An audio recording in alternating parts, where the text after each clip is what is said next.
En este tutorial nos enfocamos en la cultura organizacional.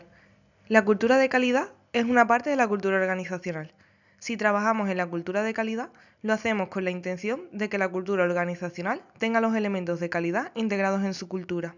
Veamos, pues, a qué nos referimos con este concepto de cultura organizacional y cómo gestionarla. El psicólogo Shane, conocido como el padre de la cultura organizacional, la define como un patrón de supuestos básicos que comparten los miembros de una organización, que aprenden en la medida que se resuelven sus problemas de adaptación externa e integración interna, que han trabajado lo suficiente para ser considerados válidos y que enseñan a los nuevos miembros como la forma correcta de percibir, pensar y sentir en relación con esos problemas. Hay conceptos interesantes en la definición de Shane. Las culturas tienen personalidad, como ocurre con las personas. Estas hay que desarrollarlas. Es necesario trabajarlas para conseguir la que quieres tener.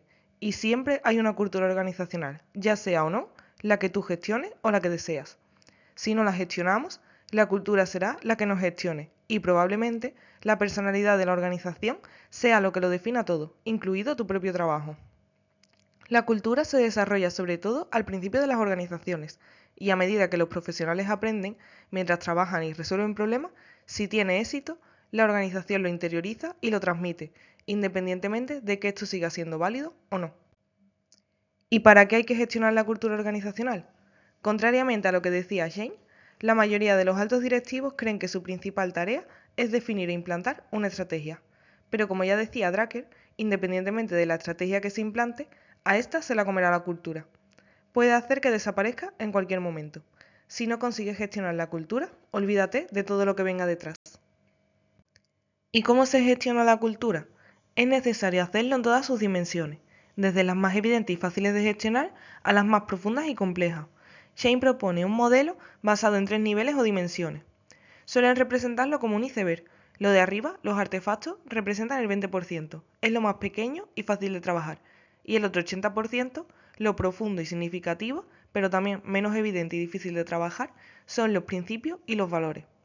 El objetivo es trabajarlo de forma que la cultura sea funcional, que sirva para que la organización consiga sus objetivos, fuerte, que todo el mundo lo vea igual, de forma homogénea y que sea compartida y sentida como propia por sus integrantes, y coherente, que estos artefactos, valores y principios estén alineados.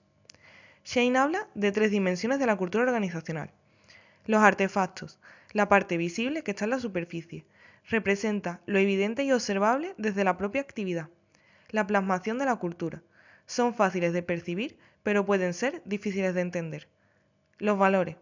Aquello que se expresa como justificación de lo que se hace. Recoge todos aquellos razonamientos sobre el por qué se actúa de esa determinada forma. Y los principios. Las razones profundas de lo que se dice y se hace. No son observables, son difíciles de extraer incluso para los integrantes de la cultura.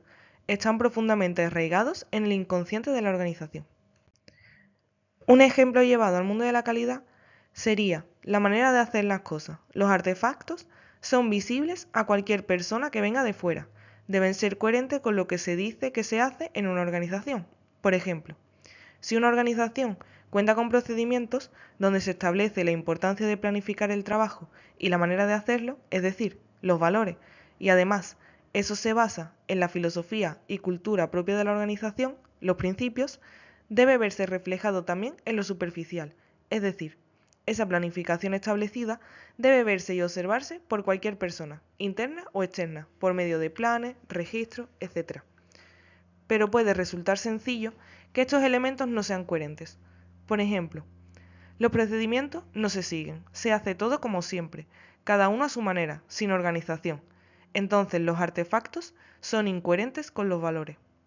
Lo que se hace no es lo que viene reflejado en el procedimiento, o si por otro lado realizó la planificación marcada simplemente por el hecho de cumplir unos objetivos individuales, pero no porque se vea la utilidad y justificación de la planificación. En ese caso, los principios no están alineados con los valores y los artefactos. ¿Y por qué la cultura mata la estrategia? Para Shane, la cultura organizacional se encuentra fundamentalmente en los supuestos básicos subyacentes. Los gestores tradicionales suelen actuar más sobre los artefactos más visibles y sobre los valores, que es lo que resulta fácil y cortoplacista, más que los principios. Esto lleva a una falta de coherencia y consistencia en las prácticas, valores y objetivos de las organizaciones modernas. Para trabajar el cambio cultural hay que cambiar la base. De ahí que la mayoría empieza por intentar cambiar la manera de pensar a través de formación, comunicación, motivación, etc., pensando que así los miembros cambiarán lo que dicen y lo que hacen. Curiosamente, los psicólogos tienen claro que el cambio se aprende haciendo, es decir, modificando tus comportamientos llegas a justificarlo, y especialmente si tiene éxito, lo acabas haciendo tu manera de actuar. Esto puede parecer un contrasentido con la diapositiva anterior. La diferencia es básicamente el plazo.